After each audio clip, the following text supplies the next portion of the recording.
মধ্যবিত্ত পরিবারদের ছেলে মেয়েদের মাঝে দুইটি কষ্ট সবচেয়ে বড় কষ্ট। জোরে বলেন, কয়টি কষ্ট?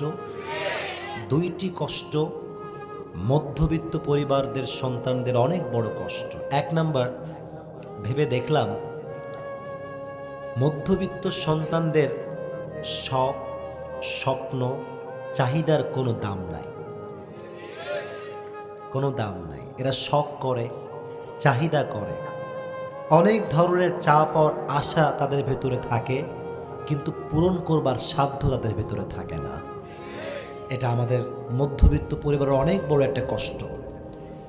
আমরা অনেক জিনিস চাই, অনেক জিনিস কাছে পেতে চাই, but that is on lacking, and that is the lacking of money. টাকা নাই, তার শখ পূরণের কোনো অধিকার নাই। এটা আমাদের জীবনের বড় একটা কষ্ট। তো ভাবলাম যে যারা এই কষ্টে ভোগে, যে মধ্যবিত্ত পরিবারের সন্তান, চাইলাম পাইলাম না, নিতে চাইলাম নিতে পারলাম না, ধরতে চাইলাম ধরতে পারলাম না, তাদের জন্য আল্লাহ তাআলা বলেন, ওয়ামান ইয়াতাওয়াক্কাল আলাল্লাহি ফাহুয়া হাসবুহ। পাওয়া কিংবা না পাওয়া, ধরতে পারা কিংবা ধরতে না পারা, শখ পূরণ করা কিংবা না করা, প্রতিটি অবস্থায় যে ব্যক্তি এটা বলতে পারবে যে আল্লাহ ভরসা, আল্লাহ একাই তার জন্য যথেষ্ট হয়ে যাবে। সুবহানাল্লাহ পড়ে। এজন্য আজ থেকে শখ পূরণ হোক কিংবা না হোক, চাহিদা পূরণ হোক কিংবা না হোক, আমাদের কোনো অভিযোগ নাই। আমরা একটা শব্দ সকলেই বলবো, সকলেই বলেন আল্লাহ ভরসা। আরো জোরে বলেন আল্লাহ ভরসা। এটা হচ্ছে আমাদের জীবনের এক বড় মারাত্মক কষ্টের চ্যাপ্টার, যে মধ্যবিত্তদের জীবনে চাওয়ার কোনো দাম নাই, চাহিদার কোনো দাম নাই, শখের কোনো দাম নাই। ঠিক কিনা বলেন? Number one. নাম্বার টু, এটা লাস্ট। মধ্যবিত্তদের জীবনের সবচেয়ে বড় কষ্টের পয়েন্ট হচ্ছে যে তারা কাছের মানুষদের কাছে, বন্ধুদের কাছে, প্রিয় মানুষদের কাছে প্রিয় হতে পারে না। এর কারণ আজকাল মানুষের ভালোবাসা পাওয়ার জন্য চরিত্র যতটুকু দামি হয়ে দাঁড়িয়েছে আজকাল, তার চাইতে টাকা আরো বেশি দামি হয়ে দাঁড়িয়েছে। You have money, everyone will love you. টাকা আছে আপনার, যোগ্যতা নাই, নামাজ কালামের খবর নাই, টাকা আছে, আপনি মাহফিলের সভাপতি হয়ে যাবেন, মসজিদের সভাপতি হয়ে যাবেন। টাকার খেলা। তো আমরা যারা মধ্যবিত্ত পরিবারের সন্তান, তো তারা দেখবেন সহজে মানুষের কাছে প্রিয় হতে পারে না, সহজে মানুষের কাছে ভালোবাসার মানুষ হতে পারে না। আর সবচেয়ে বড় কষ্ট হচ্ছে এই যে আমরা যুবক ভাইরা যারা আজকে এসেছি, অনেক যুবক দেখবেন অনেক মেয়েকে হালাল ভাবেই বিয়ে করতে চায়। সে চায় যে তাকে বিয়ে করে আজীবন হারাম থেকে বেঁচে একটা হালাল লাইফ লিড করবে। কিন্তু বড় দুঃখের বিষয়টা হচ্ছে, যেহেতু মধ্যবিত্ত পরিবারের সন্তান, টাকা পয়সা কম, কোনো মেয়ে তাকে রিজেক্ট করতে এক মুহূর্ত দেরি করে না। টাকার অভাব। আমাদের মধ্যবিত্ত পরিবারদের সন্তানদের কাছে দুটি জিনিস সবচেয়ে বেশি ফেমাস। এক হচ্ছে টাকা, আর এক হচ্ছে অভাব।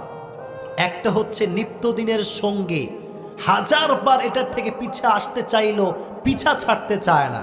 আর একটা হচ্ছে মরিচিকার মতো, হাজারবার ধরতে চাইলেও ধরা দিতে চায় না। এটার নাম হচ্ছে টাকা। ঠিক কিনা বলেন?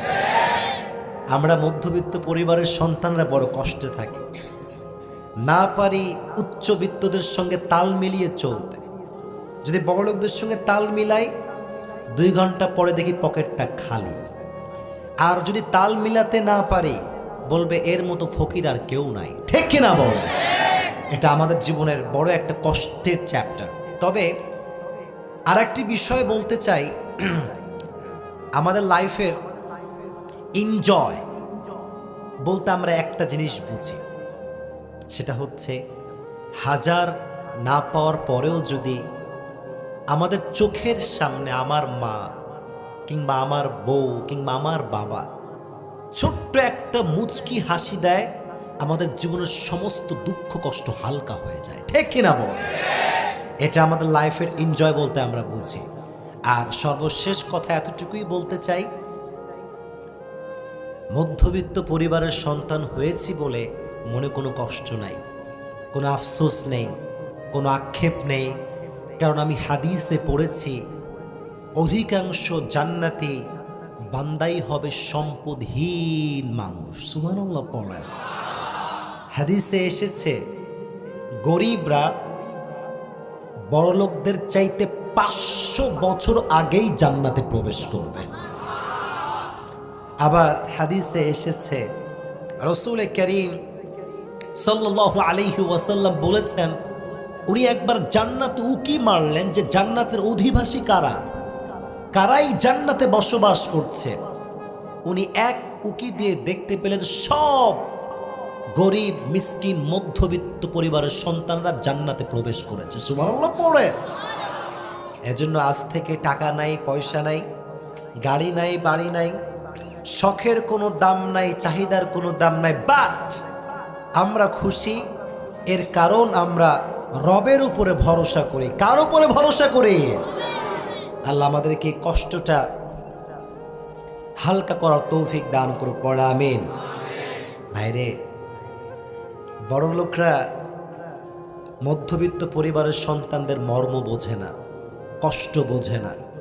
আর বড় লোকরা কাউকে সহজে মন থেকে ভালোবাসতে পারে না। আমরা মধ্যবিত্ত পরিবারের সন্তান, আমরা যখন কাউকে ভালোবাসি, মন প্রাণ উজাড় করে ভালোবাসি, কলিজার ভেতর থেকে ভালোবাসি, ধোঁকাবাজির মতো মারাত্মক অপরাধ আমরা মধ্যবিত্ত পরিবারের সন্তানরা করতে পারি না। আমরা ভালোবাসার মূল্য বুঝি। যুবক ভাইয়েরা, আমার কথাটা কান দিয়ে শোনো। তোমার কাছে যখন টাকা পয়সা কম, চাকরি কম, বাড়ি গাড়ি কম, দেখবা তুমি মানুষকে ভালোবাসবা মন থেকে, কিন্তু তোমার ভালোবাসা সবাই সস্তা মনে করবে। এই ভালোবাসার কোনো দাম নাই, এটা মনে করবে। বাট একটা কথা আমি সবাইকে বলতে চাই। সেদিন আমি একজন কবির কবিতা পড়ছিলাম, এই কবিতাটা বলে আমি আমার কথা শুরু করব। উনি বলেছিলেন, हमें इस बात का अफसोस नहीं है कि हमने किसी से प्यार किया लेकिन उसने हमसे प्यार नहीं किया। हमें इस बात का अफसोस नहीं है कि हमने किसी से प्यार किया लेकिन उसने हमसे प्यार नहीं किया, लेकिन हमें अफसोस तो इस बात का है कि उसने हम जैसा प्यार करने वाले को खो दिया। ठीक कि ना बोले? इसे कहाँ मिलेगा हम जैसे प्यार करने वाला? क्योंकि हम जब किसी से मोहब्बत करते हैं तो अल्लाह के लिए ही करते हैं, और जब किसी से हम नफरत करते हैं वो भी अल्लाह के लिए ही करते हैं। ठीक है ना बोले? উনি বললেন, আমি কাউকে ভালোবাসলাম, সে আমাকে ভালোবাসলো না। আমি কাউকে ভালোবাসলাম, সে আমাকে ভালোবাসলো না। এটা নিয়ে আমার কোনো আফসোস নেই, আক্ষেপ নেই। আমার তো আফসোস এটা নিয়ে হয় যে সে আমার মতো একজন ভালোবাসার মানুষকে হারিয়ে ফেলেছে। সে কোথায় পাবে আমার মতো ভালোবাসার মানুষ? কারণ আমরা হাদিস অনুযায়ী আমল করি। যখন কাউকে ভালোবাসি আল্লাহর জন্য ভালোবাসি, আর যখন কাউকে ঘৃণা করি ঘৃণাটাও আল্লাহর জন্য করি। ঠিক কিনা বলে?